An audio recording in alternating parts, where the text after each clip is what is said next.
하나님 우리 아버지와 주 예수 그리스도로부터 은혜와 평강이 있기를 원하노라. 아멘.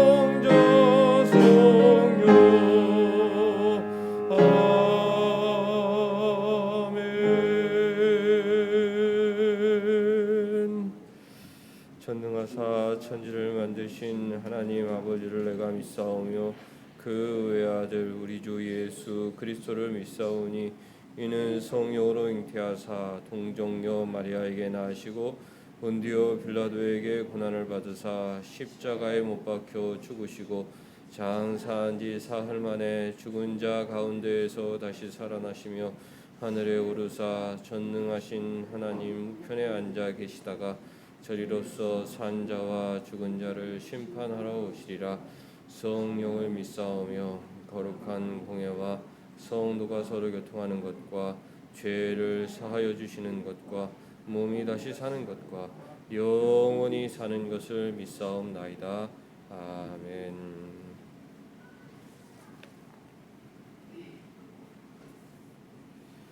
여호와께 감사하고 그의 이름을 불러 아뢰며 그가 하는 일을 만민 중에 알게 할지어다.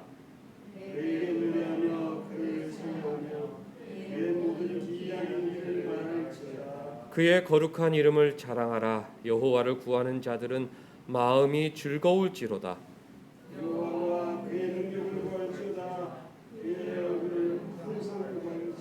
그의 종 아브라함의 후손 곧 택하신 야곱의 자손 너희는 그가 행하신 기적과 그의 이적과 그의 입의 판단을 기억할지어다. 37절 여러분들.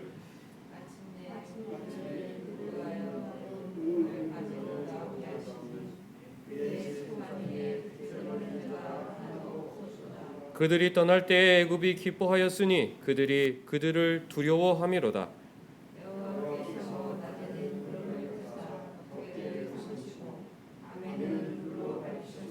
그들이 구한즉 메추라기를 가져오시고 또 하늘의 양식으로 그들을 만족하게 하셨도다.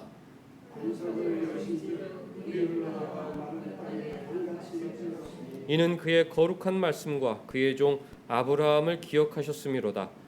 그의 백성이 즐겁게 나오게 하시며 그의 택한 자는 노래하며 나오게 하시고 여러 나라의 땅을 그들에게 주시며 민족들이 수고한 것을 소유로 가지게 하셨으니 이는 그들이 그의 율례를 지키고 그의 율법을 따르게 하려 하심이로다. 할렐루야. 아멘.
우리 삶을 돌아보겠습니다. 늘 죽음을 준비하며 주변을 깨끗하게 정리하고 내 죄를 회개하고 천국을 소망하며 주님 뜻에 순종하며 살아야 되는데 한 주간 그렇게 죽을 준비를 하며 거룩한 삶을 살았는지 돌아보는 시간 갖도록 하겠습니다.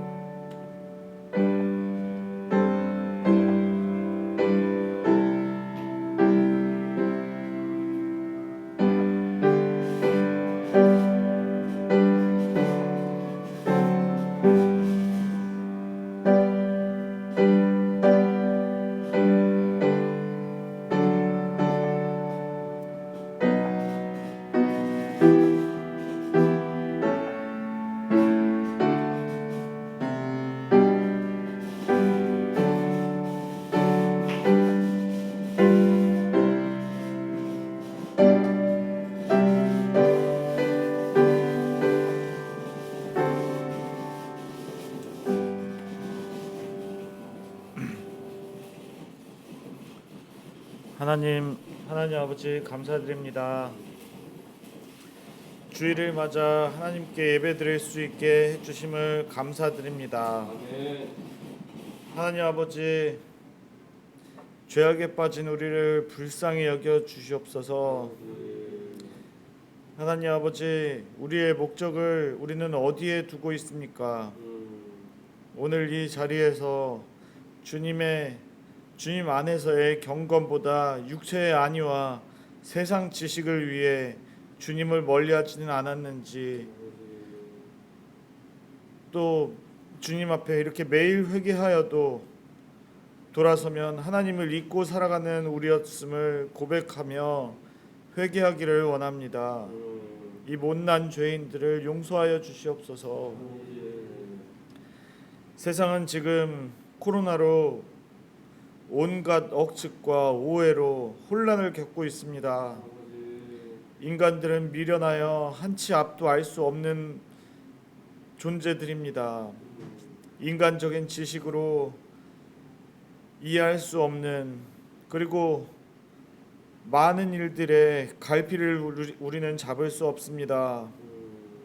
우리를 세상으로 보내신 주님, 우리를 세상으로 보내신 이유가 있을 것입니다.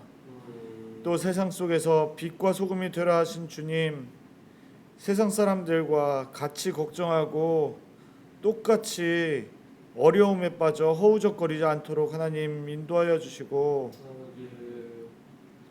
우리가 낙심치 않도록 하나님 인도하여 주시옵소서. 하나님께서 항상 우리를 지켜주심을 믿고 항상 주님의 자녀임을, 또 우리 삶이 하나님께서 축복하시는 삶임을 알고 만끽하는 우리 될 수 있도록 인도하여 주시옵소서. 그리하여 세상 사람들과 분명한 구분으로 이 어려움을 이겨낼 수 있는 우리 될 수 있도록 하여 주시고, 이 난관을 통해 하나님에 대한 믿음이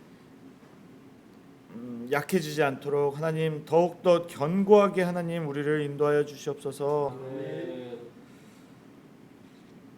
이런 시기에 더욱 하나님 알기를 즐거이 여기는 우리 될 수 있도록 하나님 인도하여 주시옵소서. 원하옵건대 세상 속에 지쳐있는 하나님의 영혼들이 많이 있습니다. 세상의 유혹에 넘어가기 쉬운 때입니다. 지금 세상 사람들은 교회를 비난하고 또 하나님에 대한 신앙을 부정하며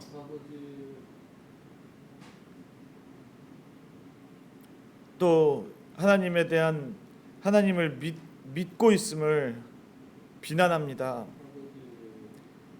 우리를 하나님 굳세게 지켜주시고 기도로 또 말씀으로 무장되게 하여 주시고, 우리가 하나님의 아들이고 이 세상 속에 빛과 소금으로 출동한 하나님의 용사임을 잊지 않도록 하여 주시고, 나 자신의 정체성과 본분을 잃지 않도록 하나님 인도하여 주시옵소서. 이렇게 주님 앞에 주님을 섬기고 예배드리려 온사랑교회라는 이 공동체로 한 자리에 모인 성도님들, 이 안에서 서로 간에 실망치 않도록 하여 주시고 항상 품어주시고 감사하게 하여 주시옵소서. 서로 간에 서로 모임이 안식이 되고 예배드림이 위로가 되는 온사랑교회 예배 그리고 성도님들 될 수 있도록 인도하여 주시옵소서. 여러 가지 형편으로 이 자리에 함께하지 못한 성도님들 또는 이 온라인으로 이 예배 영상 예배로 참석조차 못하는 성도님들 계십니까? 또는 온라인으로 영상으로 함께하시는 우리 성도님들, 지금 몸은 떨어져 있고 이 한 공간에 있지 않더라도 항상 하나님께서 이 공간을 또 이 예배를 기억하게 하여 주시고 온사랑교회 성도들 모두들 한 마음으로 하나님께 드려지는 예배 드려질 수 있도록 인도하여 주시고 이 자리를 항상 기억하게 하여 주시옵소서. 오늘 이 예배를 온전히 주님께서 함께하여 주시는 예배 될 수 있도록 인도하여 주시고 이 모든 말씀 예수님 이름으로 기도드렸습니다. 아멘.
예수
하나님 말씀 사도행전 21장 7절에서 14절까지 말씀 읽겠습니다.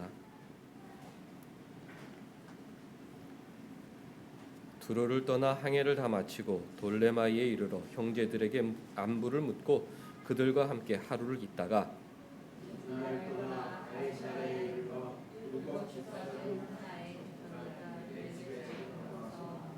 그에게 딸 넷이 있으니 처녀로 예언하는 자라.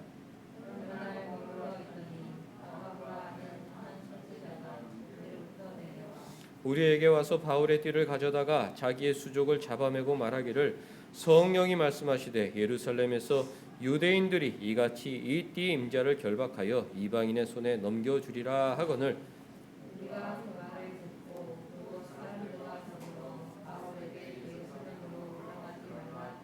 바울이 대답하되 여러분이 어찌하여 울어 내 마음을 상하게 하느냐. 나는 주 예수의 이름을 위하여 결박당할 뿐 아니라 예루살렘에서 죽을 것도 각오하였노라 하니 그가 고난을 받지 아니하므로 우리가 주의 뜻대로 이루어지이다 하고 그쳤노라. 아멘. 오늘 설교 제목은 14절에 있는 말씀 우리가 주의 뜻대로 이루어지이다입니다. 주의 뜻대로 이루어지기를 소망하며 사는 사람들을 신본주의라고 하죠. 하나님을 중심으로 하나님의 뜻을 내 삶의 기준으로 삼고 사는 사람들의 모습을 신본주의라고 합니다. 이에 반대하여 내 뜻, 인간의 뜻이 이루어지기를 소망하며 사는 사람들이 있는데 그런 사람들의 모습을 인본주의다, 인본주의적인 모습이다 이렇게 얘기합니다. 인류의 역사는 신본주의와 인본주의의 대립이었다라고 말할 수 있죠. 예를 들어 서양의 헤브라이즘이라는 사상이 있는데 히브리 민족의 삶의 양식을 헤브라이즘이라고 합니다. 하나님 중심, 말씀 중심, 십계명 중심, 율법 중심, 어떤 상황에도 하나님 말씀에 순종하며 사는 것을 인생의 행복으로 알았던 사람들의 삶의 양식을 헤브라이즘이라고 부르죠. 그런데 그와 같은 시기에 헬레니즘이라는 삶의 모습도 있었습니다. 히랍 사람들의 삶을, 정신을, 문화를 헬레니즘이라고 부르는데 그 헬레니즘의 대표적인 철학자 중에 한 사람이 아리스토텔레스라는 사람 아닙니까? 그 사람이 인간의 최고 행복은, 인간의 최고 선은 자기의 행복이다라고 가르쳤습니다. 자기의 행복, 인간의 행복이 최고의 가치를 가진 덕목이다라고 믿고 살았던 사람들이 헬레니즘, 다시 말해 인본주의 사상을 가진 사람들의 모습이었죠. 그 옛날에도 하나님 중심, 헤브라이즘 정신으로 살았던 사람들이 있었고, 인간 중심, 인간의 행복 중심, 헬레니즘 사고를 갖고 살았던 사람들이 있었던 것처럼 인류는 창세부터 지금까지 신본주의와 인본주의의 대립이다. 하나님을 사랑하고 하나님 말씀에 순종하며 사는 사람들이 있고, 자기의 행복을 추구하며 자신의 뜻을 이루고자 하는 인본주의 사상에 물든 사람들이 있다. 교회 안에는 신본주의 사상을 갖고 사는 사람들이 100%냐? 그런 건 아니죠. 그 옛날에도 헤브라이즘, 구약 시대의 히브리 민족들도 이방인들의 사상에 물들어 우상 숭배를 하고 살았던 것처럼 오늘날 신본주의를 추구하는 교회 안에도 여러 가지 세속 정신이 들어와 교회를 오염시키고 있다. 우리 거룩한 성도들은 이러한 치열한 영적 전쟁의 실제를 인정하고 항상 말씀과 기도로 주님의 뜻이 무엇인지, 하나님의 뜻이 무엇인지 찾고 실현하는 신본주의 삶을 살아가야 하는 것입니다. 갈라디아서 1장 10절 말씀 찾아보겠습니다. 갈라디아서 1장 10절, 롬고갈, 로마서, 고린도서, 갈라디아서인데요. 갈라디아서 1장 10절에 신본주의와 인본주의의 모습이 잘 기록이 되어 있습니다.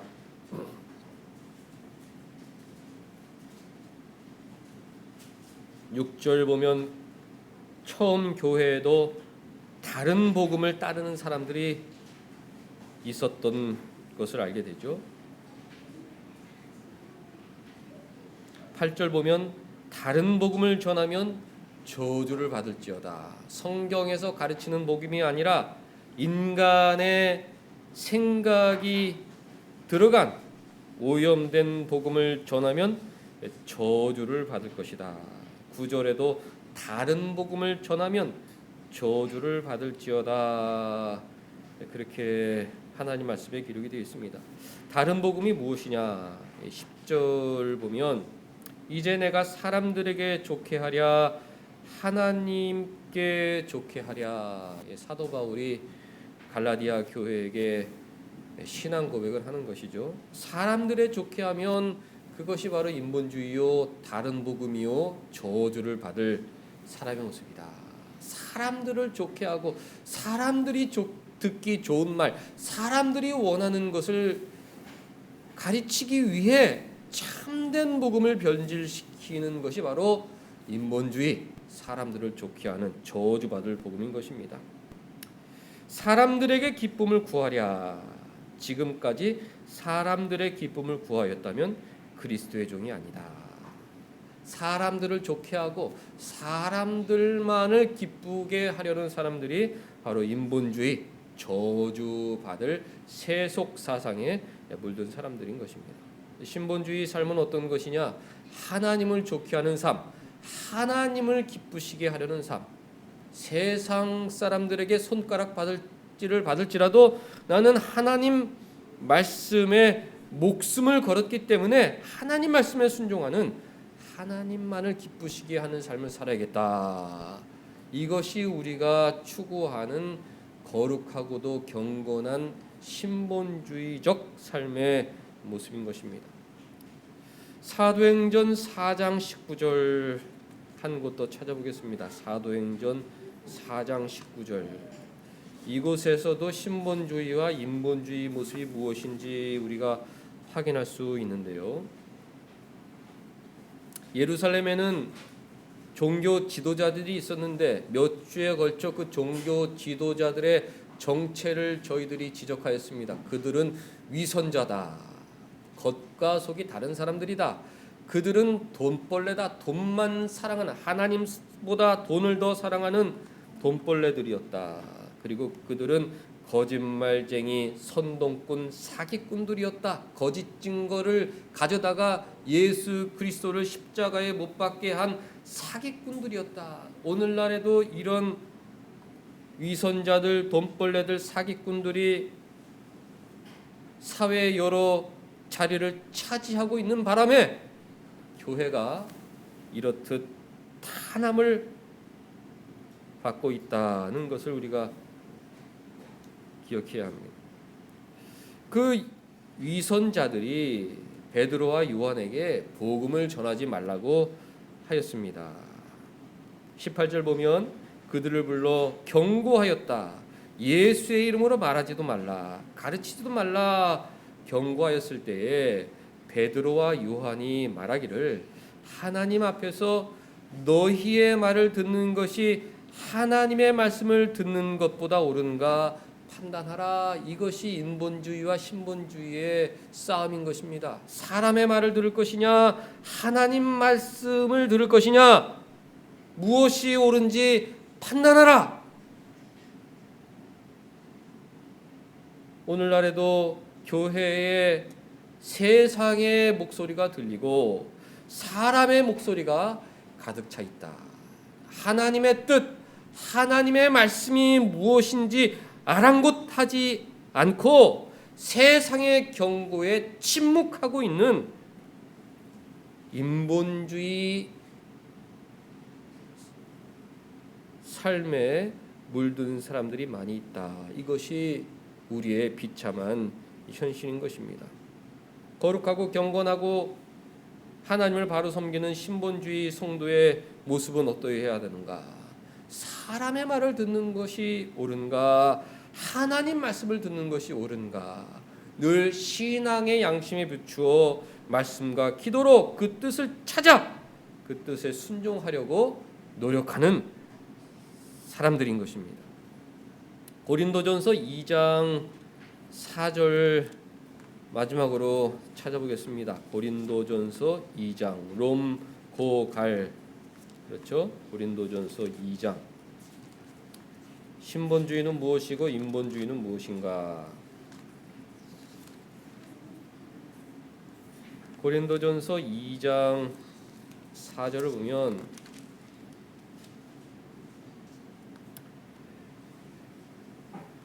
사도 바울이 복음을 전할 때 어떤 자세로 전하였는가? 내 말과 내 전도함이 설득력 있는 지혜의 말로 하지 아니하였다. 성령의 나타나심과 능력으로 하였다. 너희 믿음이 사람의 지혜에 있지 아니하고 다만 하나님의 능력에 있게 하려 하였다라고 고백하였습니다. 내가 율법 학사 대학자지만 복음을 전할 때 사람의 지혜로 하려 하지 않았다. 인본주의는 어떤 사람들인가? 자기의 지혜, 인간의 지혜로 남을 설득하려 하는 사람들인 것입니다. 반면 신본주의 사람들은 어떤 사람들인 것입니까? 어리석은 말, 간단한 말, 단순한 말 가운데 하나님의 능력이 기대하길 바라보는 사람이다. 내가 아무리 지혜로운 말로 설득해봐야 그것은 인간의 말에 불과하기 때문에 그 말 속에는 능력이 나타나지 않는다. 하나님의 능력이 깃들 수 있도록 나는 단순하고 간단한 진리의 말로 세상과 싸우리라. 하나님의 능력을 의지하는 그 사람이 바로 신본주의 삶인 것입니다. 오늘날 교회 안에 사람을 기쁘게 하려고 하고 사람을 무서워한 나머지 사람의 말을 들으려고 하고 그리고 사람을 설득하려고 사람의 지혜대로 살아가는 사람들이 있는데 그런 사람들은 성경이 저주를 선포한 인본주의 사상에 물든 사람이라는 것을 우리가 기억해야 하는 것입니다. 하나님 기뻐하시고 우리가 오늘 추구하는 삶의 모습은 어떤 모습인가? 하나님을 기쁘시게 해드리고 하나님 말씀에 순종하고 하나님의 능력이 드러날 수 있도록 쓰임받기를 원하는 겸손한 사람들이 바로 우리가 추구하는 참된 성도의 모습이다. 그것을 거룩한 주일 예배 시간에 우리가 다시 마음에 새겨야 하겠습니다. 이 신본주의와 인본주의는 여러 곳에 이 세상 모든 곳에 나타나는 영적 전쟁입니다. 예를 들어 과학 철학 같은 곳에 잘 나타나 있죠. 신본주의 과학 철학은 하나님께서 인간을 창조하셨고 그리고 인간은 종말로 향해 나아가고 있다.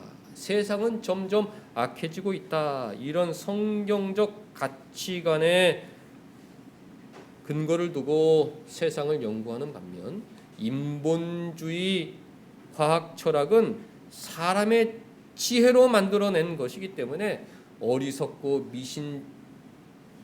미신적이다라고 말할 수 있죠. 우연으로 빅뱅에 의하여 생명체가 탄생하고 원숭이로 발전하여 인간에 이르렀다. 그리고 인간은 더욱더 멋있는 존재로 진화하여 갈 것이다 라는 성경과 정반대의 사상을 가르치고 있습니다.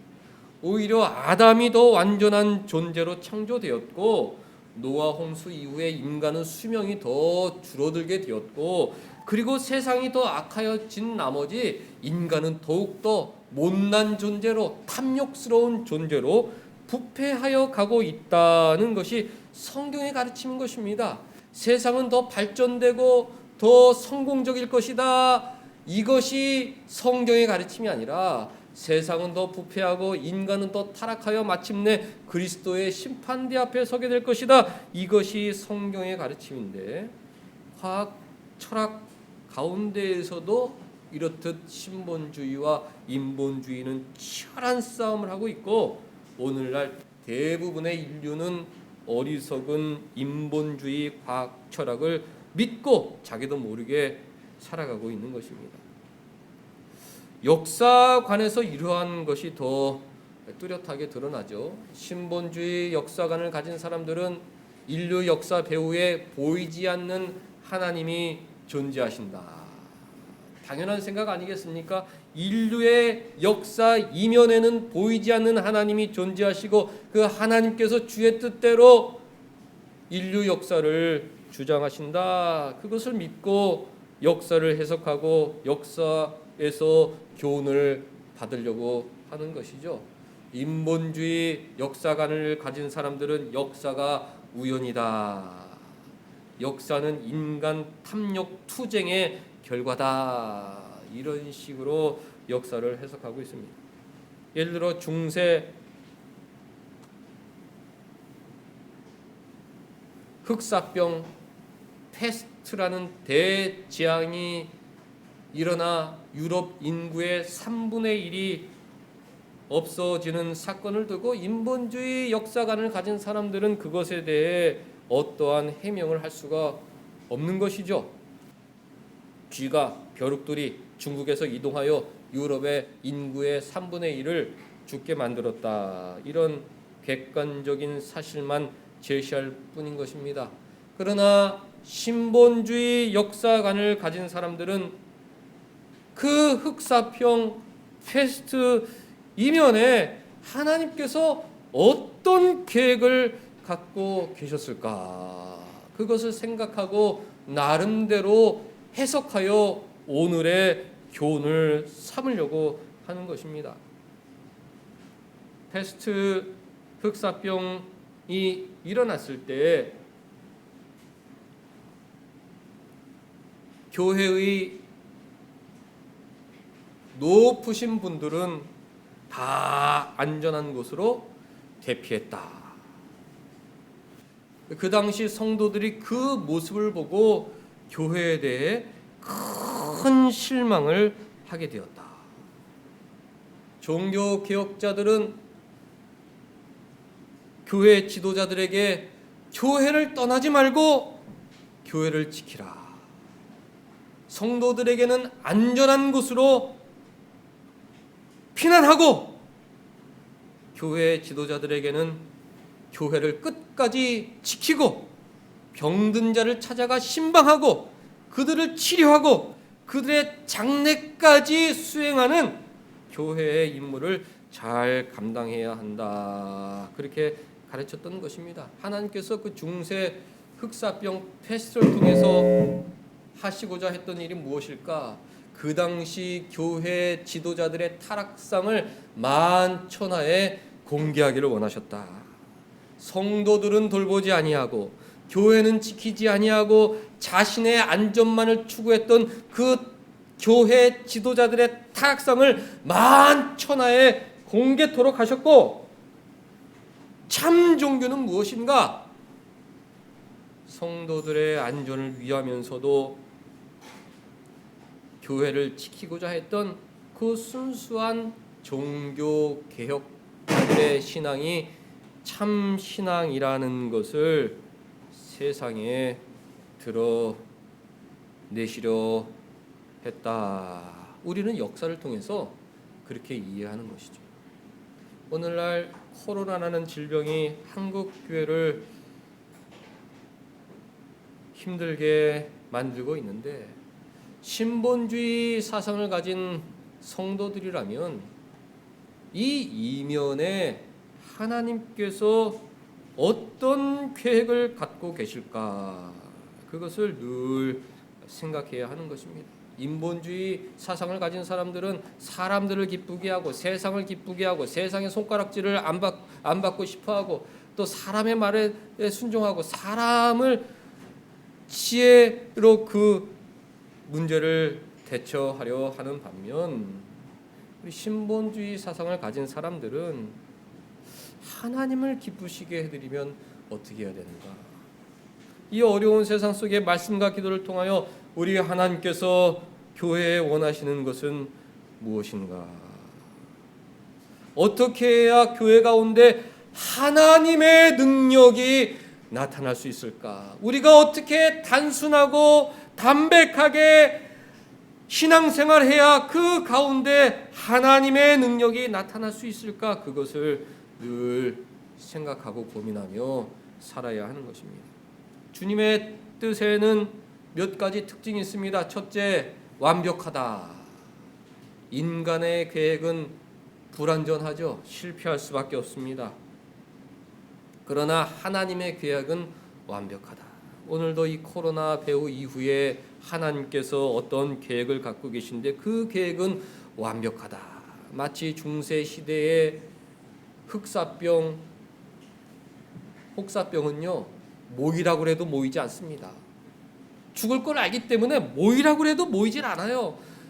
모이라고 강구할 필요도 없고 모이지 말라고 강구할 필요가 없고 다 알아서 살 길 찾아가는 것이 흑사병인 것입니다. 그런 가운데 제 살 길 찾자고 도망갔던 그 고위 성직자들의 탐욕과 욕망을 하나님 드러내기를 원하셨다.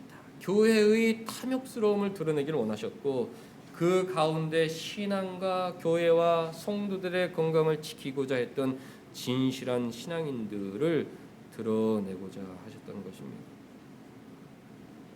이 코로나가 지나가고 세월이 흘러 하나님의 뜻이, 그 완벽한 뜻이 드러나게 될 것이다. 하나님의 뜻의 특징 첫 번째, 완벽하다. 두 번째, 시간이 지나야 드러난다. 첫 번째, 완벽하다. 두 번째, 시간이 지나야 그 뜻을 어렴풋이 알 수 있게 되는데, 시간이 질러 하나님께서 한국교회에 이 코로나라는 질병을 통해 여러 가지 시련을 주신 것은 이러이러한 이유들 때문이었구나라고 말할 때가 반드시 오게 될 것입니다. 그때 우리는 각자 신앙의 양심에 따라 하나님을 기쁘시게 해드리기 위해 목숨을 걸고 예배하였나이다 라고 말할 수 있어야 하지 않겠습니까? 여러분들, 코로나가 죽을 병이라면요, 교회에서 아무리 모이라고 해도 모이지 않습니다. 코로나가 죽일 병이라면 알아서 식당 같은 데 갈 생각을 하지 못하는 것입니다.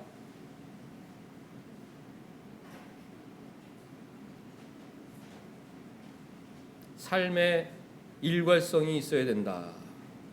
예배보다 덜 중요한 모임은 만나고 참석하면서 예배는 코로나 핑계대고 참석하지 않는 사람을 과연 신본주의 신앙을 가진 사람이라 할 수 있을까?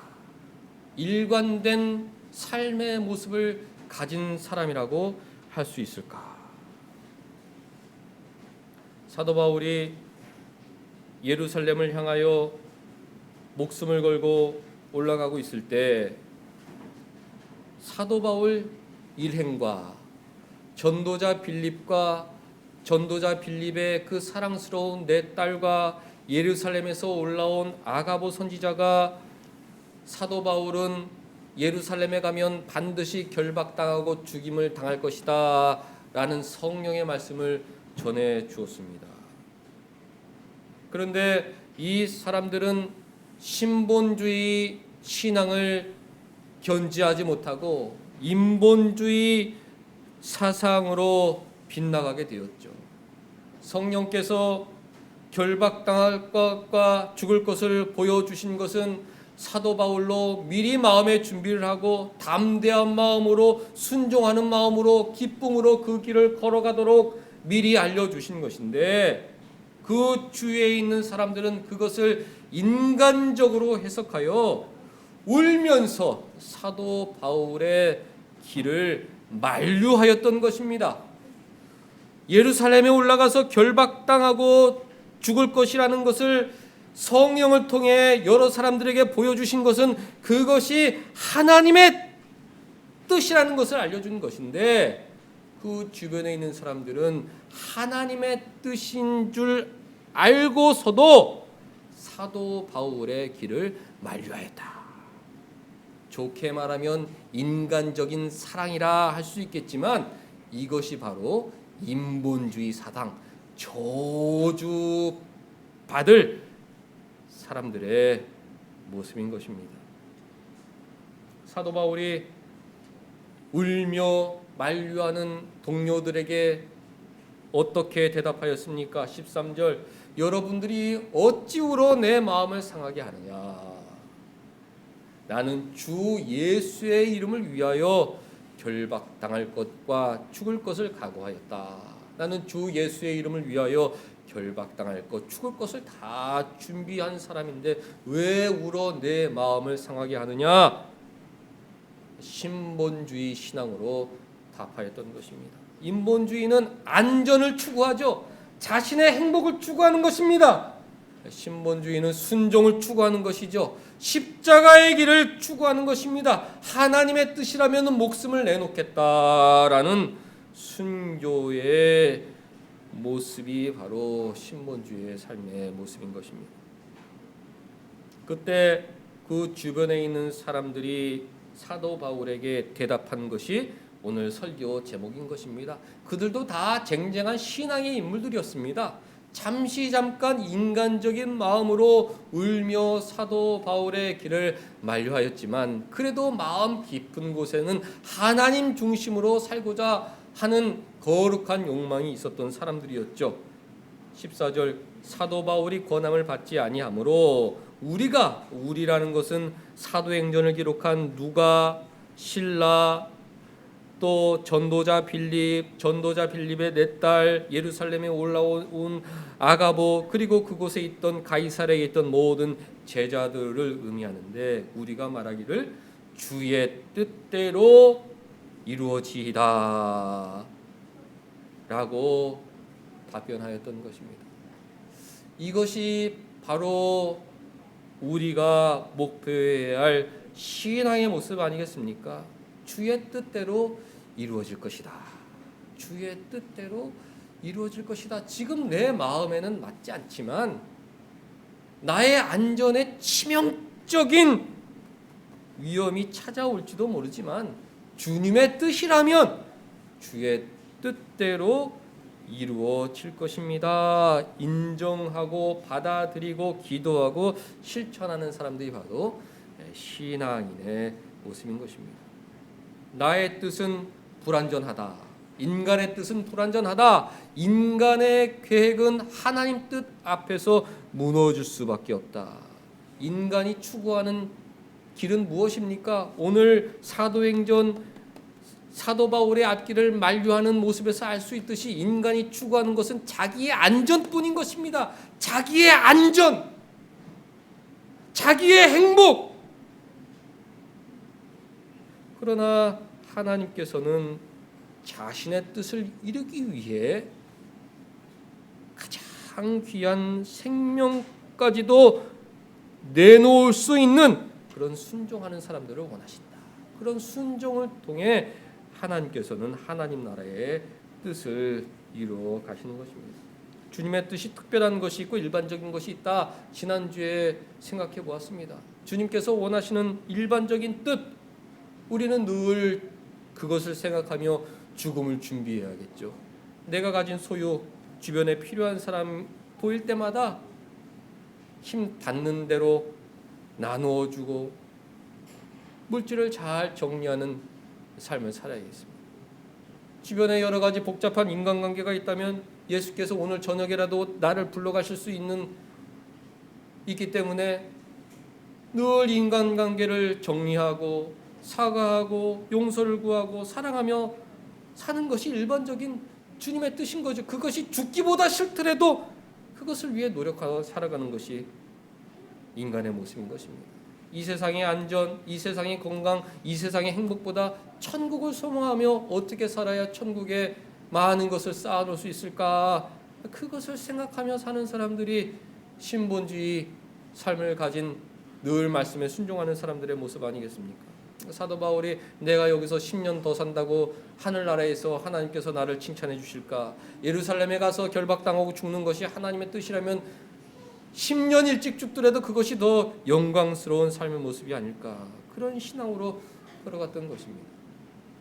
우리는 늘 나의 죄를 회개하며 사는 삶을 살아야 하는 것입니다. 하나님 앞에서 말씀과 기도를 통해 내 죄를 깨닫고 인정하고 회개하고, 그래서 하나님 그리스도의 심판대 앞에 섰을 때는 깨끗한 모습으로 설 수 있도록 늘 회개하는 마음을 살아야 되는 것이죠.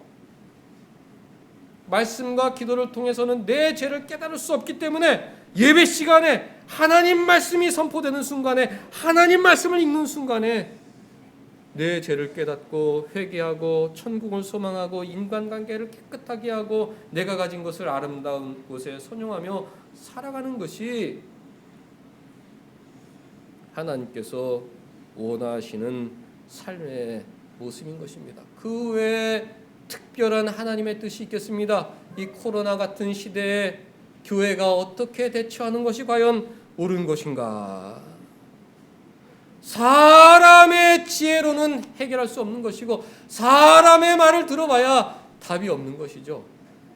말씀과 기도를 통해서 하나님과 마주대하고 깨끗한 양심으로 주님, 먼 훗날 역사가 심판하고 주님께서 심판하고 성도들이 심판할 터인데 어떻게 교회의 신앙생활 하는 것이 하나님께서 원하시는 것입니까? 하나님 뜻에 순종하며 살아가야 한다. 감리교가 거친 항의를 하고 총회에서도 정부에 교섭을 하여 주중에 2주간 영성 예배를 더할 때 300명 미만의 교회에는 20명이 모여 예배할 수가 있고 300명 이상의 교회에는 50명이 모여 예배할 수 있다. 이런 완화 정책을 정부에서 공문으로 전해왔습니다. 그 공문 앞에 다행이다, 기뻐하는 사람들이 있는가 반면 언제까지 교회가 이렇게 정부의 간섭을 받으며 예배해야 되나 큰 슬픔과 비통을 가진 사람들이 있습니다. 과연 어떻게 해야 하는 것이 하나님의 뜻인가? 각자 생각이 다를 수 있겠지만 시간이 흘러 하나님 앞에 서게 되었을 때에는 다 정답을 알게 될 것입니다. 그때까지 우리는 어떻게 해야 하느냐? 열심히 교회를 위해서 기도하고 늘 예배와 말씀 가운데 하나님께서 원하시는 뜻이 무엇인지 묵상하고 그 뜻대로 이루어지기를 누가 일행처럼 기도해야겠다. 주님 뜻을 이루어 주옵소서. 그 옛날 중세의 고위 성직자들 교회의 탐욕상을 드러내시기 위하여 패스트를 허락하셨고 그로 인해 종교 개혁이 이루어지게 하셨던 것처럼 오늘날 교회를 어지럽히는 이런 여러 가지 상황 속에서 오직 주의 뜻을 이루어 주옵소서. 오직 주의 뜻대로 이루어 주옵소서. 그리고 주의 뜻에 순종하는 신본주의 신앙을 가진 성도들이 많이 일어나게 하소서. 그렇게 기도해야 되지 않겠습니까? 사랑하는 성도 여러분들, 한 주간 바쁘고 치열하고 정신없이 살았을 텐데 교회를 위하여 정말 목마른 심정으로 기도하였는지, 이것이 얼마나 중요한 문제인지 우리가 깊이 깨닫고 있는지 예배 시간에 돌아볼 수 있기를 원합니다. 그리고 그 당시 누가 일행처럼 주의 뜻대로 이루어지이다 라는 기도로 한 주간 하나님 앞에서 살아야겠습니다. 하나님의 뜻은 완벽하다. 하나님의 뜻은 시간이 지난 후에 구체적으로 드러나게 된다. 그 뜻이 드러나기까지 사람을 기쁘시게 할 필요도 없고, 사람의 말에 귀를 기울일 필요도 없고, 사람의 지혜로 대처할 필요도 없고, 그저 우리는 이 말씀대로 내 신앙의 양심대로 기도하고 하나님을 섬기면 하나님께서 나머지 것들은 주의 뜻대로 이루어 주실 것이다. 이런 확신을 갖고 한 주간 하나님께 영광 돌릴 수 있는 우리 모두가 될 수 있기를 주님의 이름으로 간절히 축원합니다. 기도하겠습니다.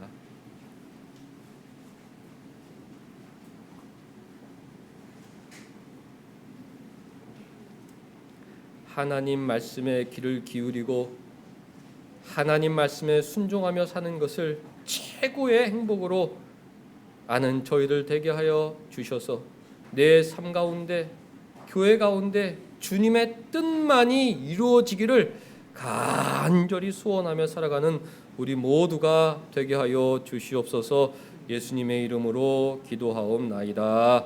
아멘.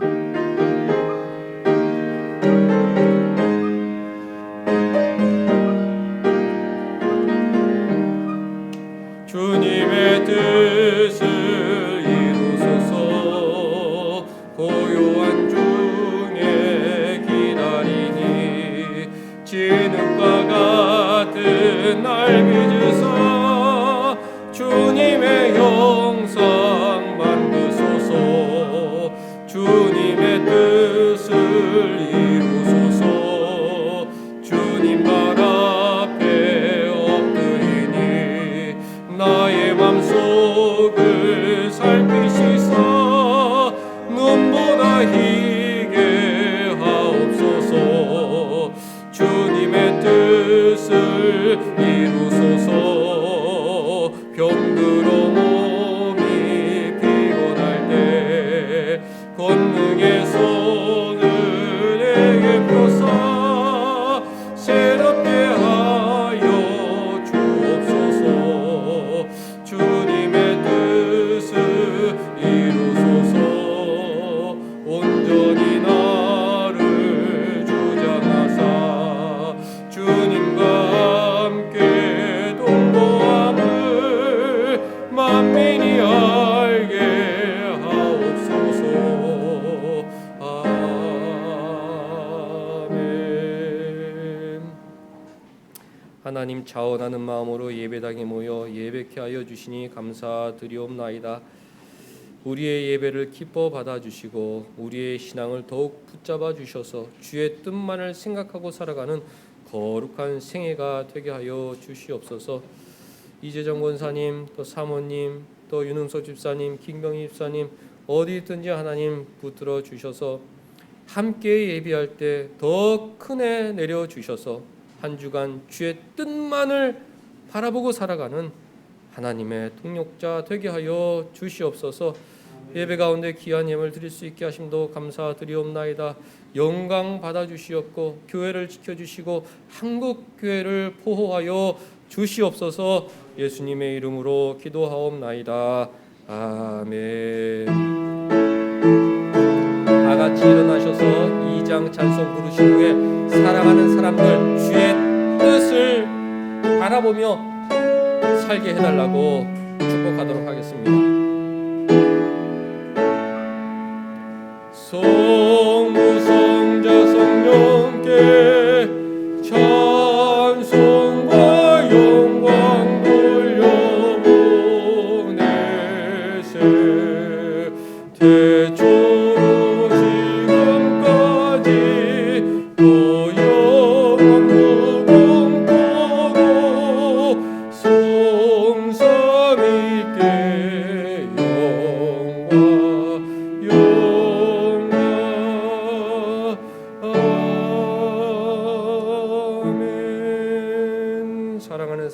주의 뜻만을 바라보고 살 수 있도록 잠깐 축복하겠습니다. 하나님 아버지, 주의 뜻이 무엇인지 생각하며 살게 하여 주시옵소서.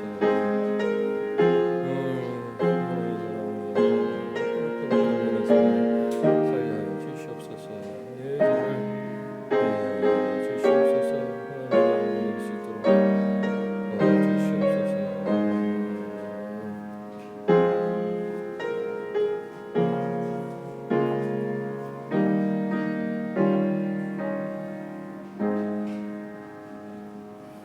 주 예수 그리스도의 은혜와 하나님의 사랑과 성령의 교통하심이 너희 무리와 함께 있을지어다.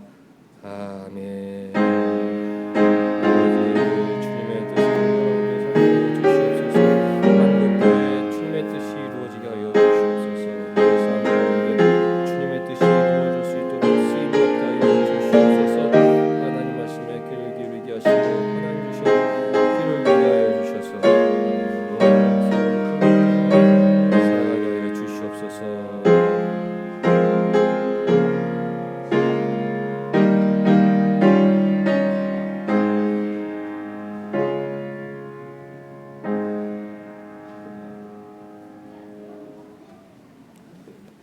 자리에 앉으셔서 성경 공부하도록 하겠습니다.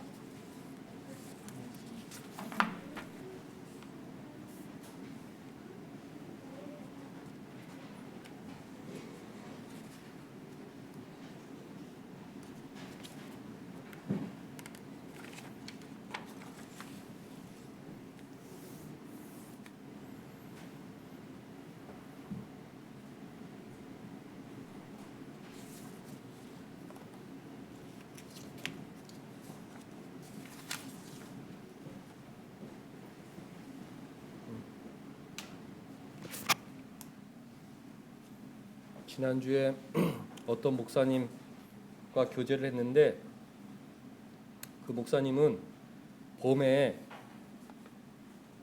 이렇게까지 정부에서 단속하지 않을 때 젊은 집사님들에게 교회를 좀 나오라고 좀 권면을 했는데 젊은 집사님들이 그 권면을 듣고도 자신의 그 건강을 생각한 나머지 교회에 많이 참석하지 않았다, 그렇게 얘기를 하면서 이번에도 교회 오라고 하면 교회 나오지 않을 것이 너무도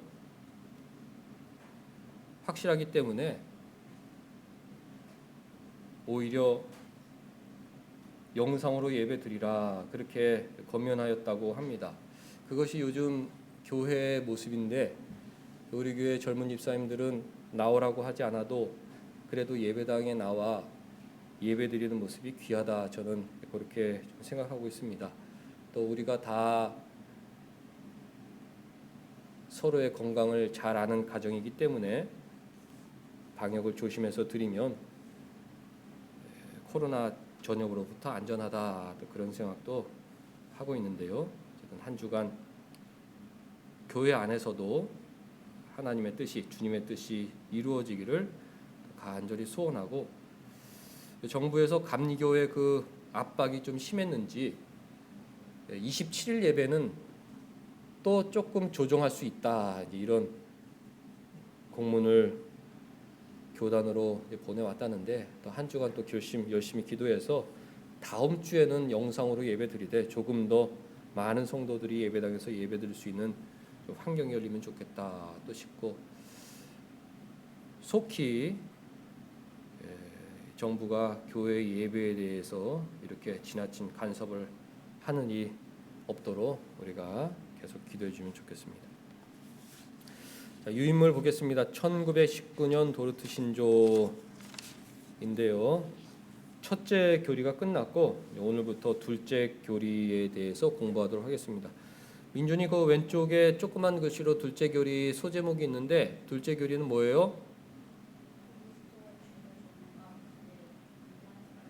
그리스도의 죽으심, 사람의 구속. 그리스도께서 죽으셨기 때문에 사람이 구속됐다. 그리스도의 죽으심, 사람의 구속. 첫째가 예정이었다면 둘째 교리는 구속, 인간의 구속, 그리스도의 죽으심과 사람의 구속이 둘째 교리다. 몇 번 하면 마음속에 잘 새겨지리라 믿습니다. 오늘은 도르트 신조 2조 제1항 제목 같이 읽겠습니다. 자, 시작. 하나님의 공의가 요구하는 형벌.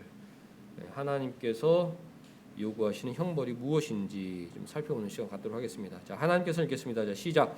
하나님께서는 지극히 자비로우실 뿐 아니라 또한 지극히 의로우시다. 그랬습니다. 민혁이 하나님의 두 가지 특징이 뭐예요? 사랑의 하나님, 또 공의의 하나님.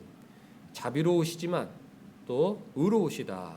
죄를 미워하신다. 죄를 간과하지 않으신다. 죄를 반드시 심판하시는 의로우신 분이시다. 아버지시지만 재판관이시다라는 것을 우리가 성경을 통해서 배우게 됩니다. 자, 이 의로우심은 자 읽겠습니다. 시작. 이 의로우심은 말씀에 계시된 것처럼 하나님의 무한한 왕권에 대해 저지른 우리의 죄에 대해 현세뿐만 아니라 영원한 내세에서 영원히 또한 육체가 형벌받기를 요구한다. 그랬습니다. 미국 교회에서 붙여놓은 제목이긴 하지만 하나님의 공의가 요구하는 형벌, 그래도 교회 지도자들이 잘 이제 내용을 살펴서 붙인 제목 아니겠습니까? 그럼 그 형벌이 뭐냐? 그 내용을 알아야 공부를 제대로 한 거겠죠. 하나님의 공의가 요구하는 형벌의 내용이 무엇이냐? 이것을 알아야 이제 공부가 잘 된 것인데, 민선이 하나님께서 요구하신 형벌의 내용이 뭐예요?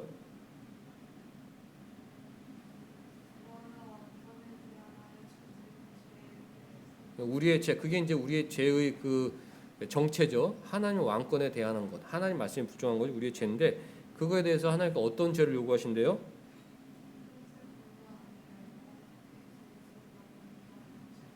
현세와 내세에서 형벌받는다. 또 영혼과 육체가 형벌받는다. 이 세상에서도 형벌받고 내세에서도 영원한 형벌을 받고, 형벌을 받을 때 영혼이 또 육체가 형벌받게 된다.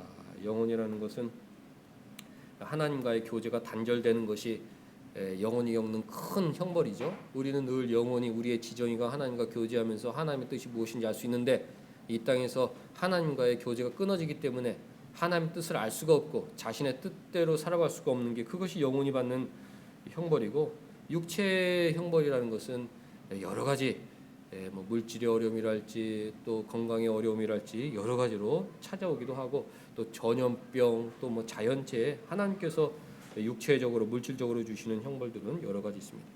자, 오른편 읽겠습니다. 자, 시작. 하나님의 공의가 만족되지 않는다면 우리는 이 형벌들을 피할 수 없다. 우리 성영길 집사님, 하나님의 형벌을 피할 수 있는 유일한 방법이 있는데 그건 뭐예요? 공의가 만족되는 것이 바로 우리가 형벌을 피할 수 있는 유일한 길이다. 그리고 그 형벌을 피할 수 있는 길이 바로 그리스도의 죽으심이다. 그러니 그리스도의 죽으심만이 우리가 현세에서 또 내세에서 영혼이 육체가 받는 형벌을 피할 수가 있다는 것입니다. 박병희 집사님, 하나님은 어떤 분이십니까?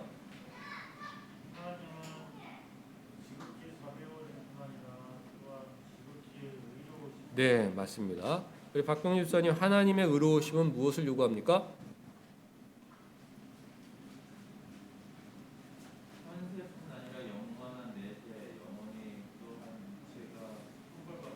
형벌을 요구한다. 하나님의 죄, 하나님의 의로우심은 죄에 대한 형벌을 요구한다. 그렇습니다. 자, 3번 민준이, 죄란 무엇입니까?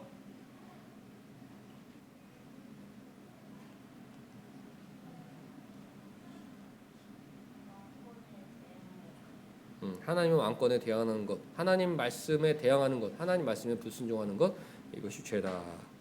언제 그 죄에 대해 형벌 받습니까? 우리 사모님? 이곳에서도 형벌 받고 저 세상에서 형벌 받는다. 민혁이, 무엇이 그 죄에 대해 형벌 받습니까? 영혼과 육체가, 영혼도 형벌 받고 육체가 형벌 받는다. 하나님과의 교제가 단절되는 것이 영혼이 받는 가장 큰 형벌이고, 육체는 여러 가지 형벌 받는다. 우리 민선이, 형벌을 피하기 위한 유일한 방법은 무엇입니까? 그게 만족되는 방법은 뭐예요? 그 소제목에서 찾을 수 있는데, 둘째 교리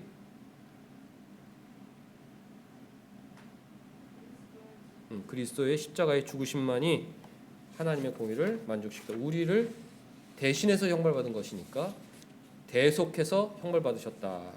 자, 뒤로 넘기셔서 심판의 형벌과 징계의 형벌이 있다. 있습니다. 형벌은 읽겠습니다. 자, 시작. 형벌은 두 종류로 구분할 수 있습니다. 불신자들을 향한 심판의 형벌과 신자들을 향한 징계의 형벌입니다. 성영 집사님, 형벌은 두 종류가 있는데 어떤 형벌과 어떤 형벌이 있어요?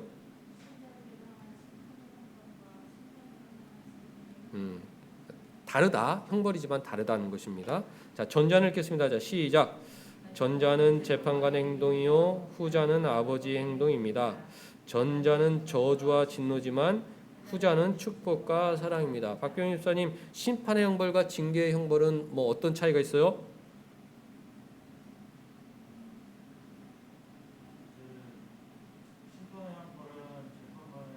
재판관의 형벌이죠. 거기에 무슨 사랑이 담겨 있어요. 법대로 하는 것이고, 징계 형벌은 아버지가 아들을 징계하듯이 징계하지만 또 용서하고 사랑하는 것, 그것이 징계의 형벌이다 그랬습니다. 자, 또 어떤 차이가 있어요?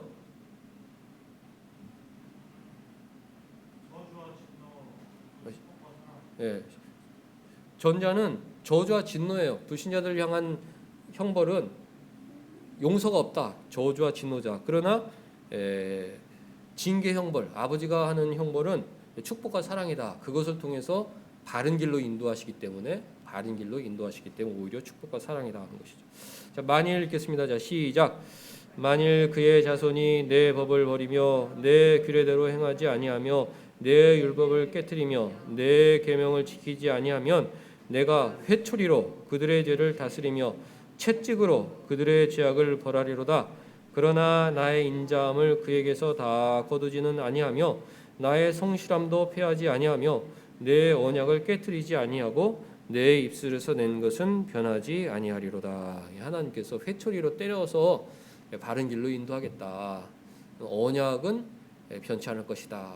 절대 버리는 일은 없을 것이다. 그렇게 아버지의 사랑으로 우리를 징계하신다는 것이죠. 우리도 죄를 지으면 현세와 내세에서 또 영혼과 육체가 징벌을 받지만 그것은 영원한 것이 아니다. 오히려 그 징계를 통해서 거룩한 사람으로 이제 변해간다는 것이죠. 불신자들은 읽겠습니다. 시작. 불신자들은 현세의 형벌을 통해 회개하지 않다가 최후 심판에 이르게 됩니다. 그러나 신자들은 현세의 형벌 속에 아버지 사랑을 깨닫고 회개하게 됩니다. 패스트나 코로나나 그 어떤 심판이 이 땅에 임할지라도 성도들은 다 사랑의 회초리다. 회개하고 더 거룩하게, 더 경건하게, 더 이럴 때일수록 하나님 말씀에 순종하며 살아야 한다. 그렇게 된다는 것이죠. 하나님의 징계와 형벌을 경험해 보신 적이 있나요? 내가 그때 하나님께서 나에게 이런 걸 주셔서 내가 이렇게 더 거룩하게 살도록 만들어 주셨지. 그런 경험들이 다 있으셔야 됩니다. 왜냐하면 하나님은 아버지로서 반드시 이 땅에서 우리에게 징계를 하시기 때문에 그런 어려움은 아버지의 징계였다. 나를 더 거룩하고 더 하나님 사람답게 만드시고 또 이 땅의 어떤 물질적인 정욕을 끊고 이 땅의 죄악을 버리도록 하나님께서 하신 것이다. 그런 신앙의 고백들, 신앙의 경험들이 쌓여 우리가 더욱더 주님의 뜻대로 이루어지기를 소망하는 사는 하나님의 백성으로 성장하게 되는 것입니다. 오늘 시작을 했는데 둘째 교리 계속해서 공부하도록 하겠습니다. 우리 3장 찬송하고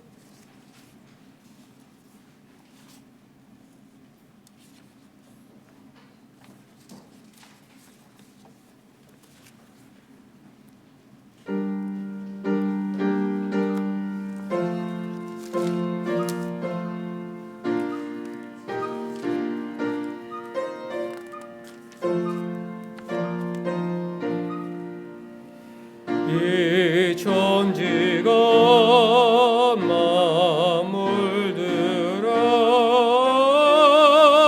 복 주시는 주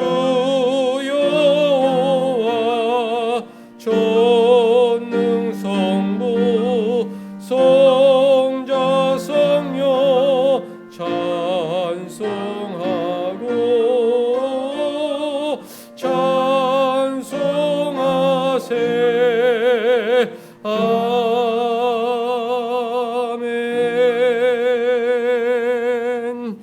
주기도문으로 마칩니다. 하늘에 계신 우리 아버지여, 이름이 거룩히 여김을 받으시오며 나라가 임하시오며 뜻이 하늘에서 이루어진 것 같이 땅에서도 이루어지이다. 오늘 우리에게 일용할 양식을 주시옵고 우리가 우리에게 죄 지은 자를 사하여 준 것 같이 우리의 죄를 사하여 주시옵고 우리를 시험에 들게 하지 마시옵고 다만 악에서 구하시옵소서. 나라와 권세와 영광이 아버지께 영원히 있사옵나이다. 아멘.